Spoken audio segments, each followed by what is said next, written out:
How's it going, everybody? Episode 20 of the Alex Bromwich Presents vlog, and it's been a couple of days since I posted a video. We had some friends over last night and I just didn't have the time to record anything last night. I was trying to convince one of the friends visiting that he should be a guest on the vlog. Wasn't really keen. I'm going to keep working on it though, because I think he's got some really interesting stuff that he's going to be able to share with us. Today I wanted to talk about what is it that we need to consider about people, and I want to share a story or a moment that stuck with me earlier on in my career, because I think it gives us some really good lessons about the people that we work with, the people we interact with when we're at work, and our teammates and all that sort of stuff around the people. And I think it's really important, and it's something that, like I said, that it stuck with me for my whole career. And I think that we can sometimes go through situations where we're very thankful for people that we work with, and we're very not thankful, or we're very angry at, or very frustrated at the people that we work with. And I think it's always good to have some way of giving ourselves perspective about who we are, who they are, and what we're all trying to achieve when we're working together.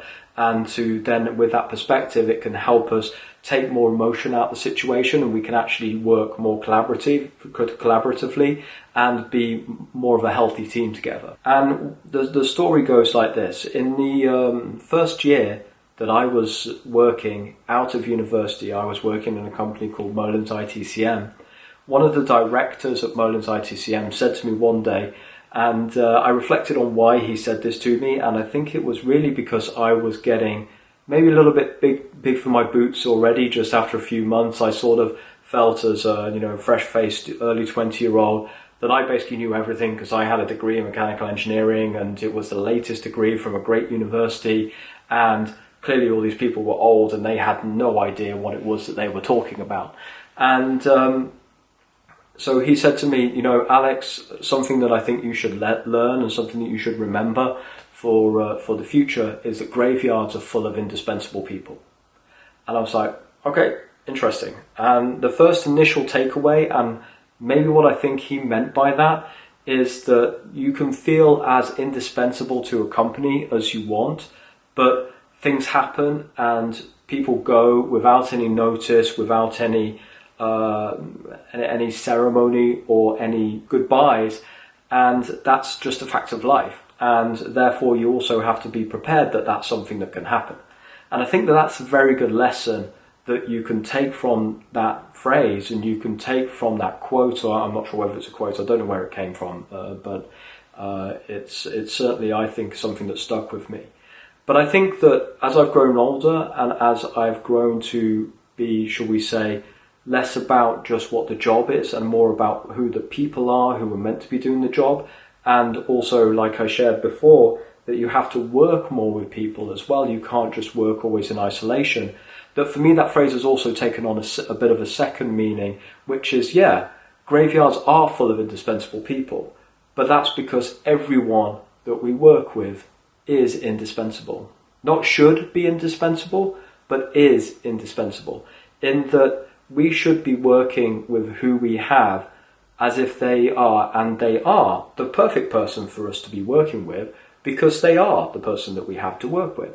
So rather than wishing that people were different or people were other people, if we all took more time to understand and appreciate people's different talents, people's different abilities, and we worked with them as to who they are, and as if, as they are, that they are indispensable. As human beings, we're all indispensable, and we should have much more value over human life and human endeavour than we do.